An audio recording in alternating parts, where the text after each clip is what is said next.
അങ്ങനെ നമ്മൾ നോമ്പ് തുറക്കാനുള്ള സാധനങ്ങളൊക്കെ റെഡിയായി. പത്തിരിൻ്റെ, പൊറോട്ട, പിന്നെ നെല്ലിക്ക, പൈനാപ്പിൾ, വത്തക്ക, മുന്തിരി ജ്യൂസ് എല്ലാ സാധനങ്ങളും ഉണ്ട്.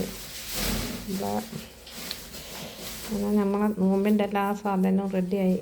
നമ്മൾ മഗ്‌രിബ് നിസ്കരിക്കണ മുന്നേ ബാങ്ക് കൊടുത്താൽ ഫ്രൂട്ട്സും ജ്യൂസും കുടിക്കുകയുള്ളൂ കേട്ടോ. ബാക്കിയൊക്കെ നിസ്കാരം കഴിഞ്ഞിട്ടേ ചാടിക്കുള്ളൂ. ഇന്നത്തെ ഭക്ഷണം പിന്നെ അതന്നെ, വേറെ ഭക്ഷണങ്ങളൊന്നും വേറെ കഴിക്കൂല. അത് മതിയല്ലോ ഇഷ്ടം പോലെ.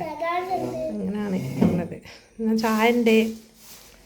കറി ഇതാ അടിപൊളി കറിയാണ് കേട്ടോ. കറി ഉണ്ടാ മുട്ടയും ചിക്കനും ഒക്കെ കൂടെ ഉള്ള കറി.